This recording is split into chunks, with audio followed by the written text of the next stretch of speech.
So, welcome to this part of the lecture in which we will see example problem on superposition theorem. Okay. So first, as we have been doing, this problem corresponds to superposition theorem, and in this, what is expected is we have to solve this problem. That means in this circuit we have to find this current I2 using superposition theorem. Okay. So before going into the straight away into the solution, we'll just look how the circuit is and what it is basically. If you remember, we have also solved a similar kind of circuit, and this circuit actually consists of a voltage source here, 4-volt voltage source, and there is 1 milliampere current source, and also there is a dependent voltage source. Okay. What this dependent voltage source is, that means that source actually sense this I2, and it depends on this current I2, and it is multiplied by 3000 times, and that is the amount of voltage which is put over here. Okay, so that way this is a dependent source. Now we'll try to solve this problem using superposition theorem. Okay, so if you see, we'll go for the sources one by one. Okay, so we'll put one source at a time. So there are basically two independent sources. As you know that in superposition theorem, we don't consider dependent source for removal or addition. Dependent sources are always part of the circuit, like resistances and other elements, passive elements. Only we remove the independent sources, put them one by one, and see it. Okay. So here also, if you see, if there are basically two sources, one is 4-volt voltage source and other one is 1 milliampere source. There are two sources, and we'll make the circuit putting one at a time. Okay. So if I have only 4-volt source in this circuit, that means I have removed 1 milliampere source, then this is the circuit I have. If you see, this part has no meaning because it is floating over there, and here is the dependent source will be there, and there is only 4-volt voltage source. So this is a resulting circuit when you have a single source in it. Okay, slightly less complicated circuit. Okay, and second circuit, when I remove this 4-volt source, so you know how to remove a 4 voltage source. Here current source is removed by keeping the terminals open. Here voltage source is removed by short circuiting that part of the terminal. Okay, so here was the voltage source, and the removal is by short circuiting that terminal, and 1 milliampere source is here. And we'll try to find this current I2 in both the circuits and add them up. But if you try to find the current, then if you see these two circuits, in this circuit there will be two currents, two meshes or two loops. Okay, so I'll have to write equation for two loops for this circuit, and in the other circuit I will have three loops. Okay, and I'll write three equations for the three loops. So I can either take loop based method for solving this circuit, or I can take node based method for writing this equations. Okay, or solving the circuit. So let me discuss what will happen if I take node based circuit. Okay, so in the first circuit, if you see how many nodes would be there, if you see in the first circuit, there will be, this is the reference node.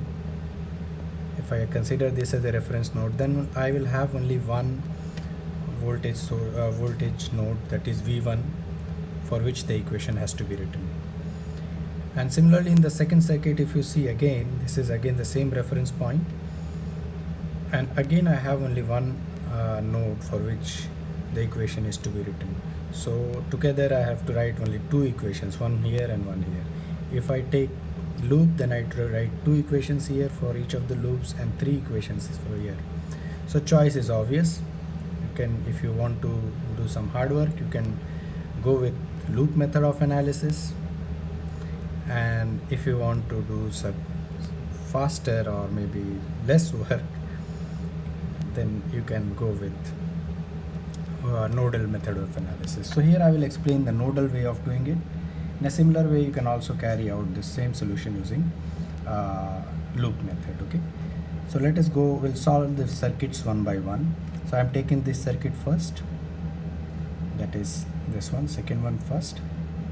So this was the circuit. Here I am taking voltage V1 and I am writing loop equation for that.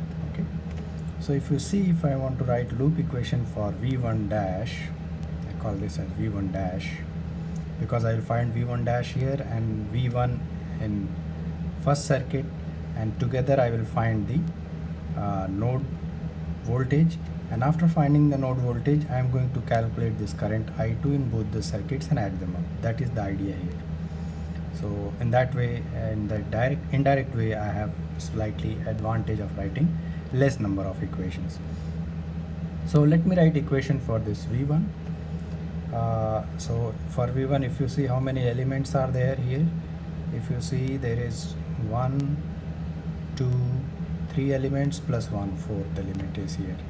Okay, so if you see the first element, it is a current going out. Okay, current going out. So if you want, you can write here as I2K. Current going out means negative, and then second element is current going out of this again with a negative sign, so it comes out to be let me call it I1K minus sign. And the third one is current again going out, let me say it is as I4K and I4K with a minus sign again, plus 1 milliampere which is coming inside. This is the equation for that particular node which we are talking about. Okay, and now I am writing putting the values of I2K, I1K, I4K in terms of node voltages. So that is what is done here. So I2K is basically V1 minus 0, V1 dash minus 0 upon 2K.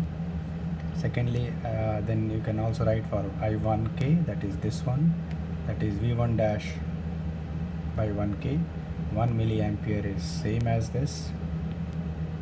And the third one, which is basically, if you want to see this current, that is I3 or I4K, then it is V1 dash minus 3000 I2 upon 4K. So that is the equation for node 1, and that is it. Only one equation is required, and you have to solve that equation and you get V1 dash.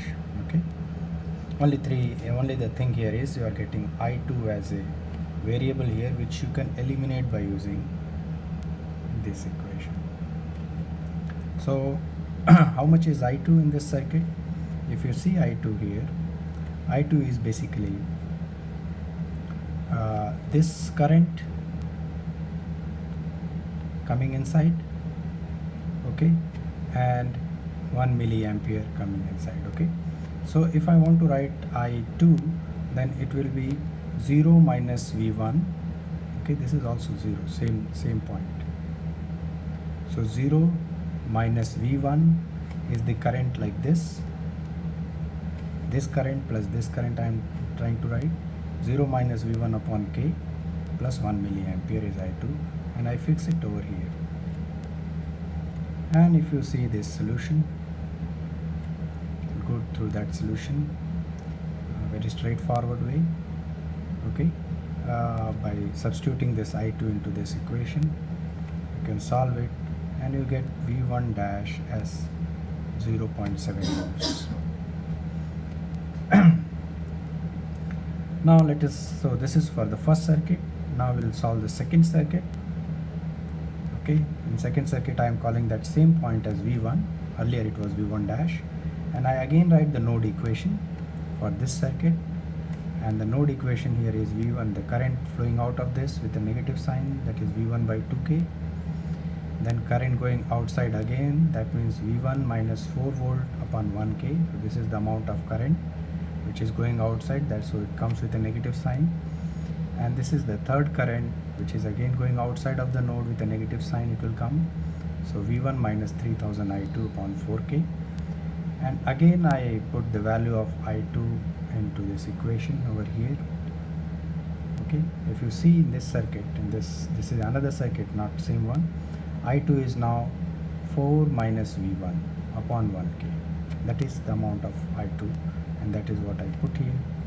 And when you solve this, you get V1 as 2.8 volts, and the total voltage, I can add these two voltages, 2.8 V1 and V1 dash, and I get 3.5 volts. So now I know the voltage here is 3.5 volts, and now I have to calculate the current in this circuit, not this one, but in this final circuit I have to cut. So this is now 3.5 volts, which we have calculated from superposition theorem. And now I have to calculate this current I2. How much is this I2? This I2 is this current plus 1 milliampere over here. Okay, so 1 milliampere is known. I have to calculate only this, and this current is basically 4 minus 3.5 by 1K. So you can see here, that is what is calculated over here. I2 is 1 milliampere plus the current over here, that is 4 volt. 4 volt is the voltage over here. This is reference 0 minus 3.5, V is 3.5, and that gives you 1.5 milliampere. So I2 is 1.5 milliampere, which we have calculated through superposition theorem. You can verify it by solving it other way around without using superposition theorem. You can definitely write the equation for this and calculate the current. You will get the same current. And thank you for now.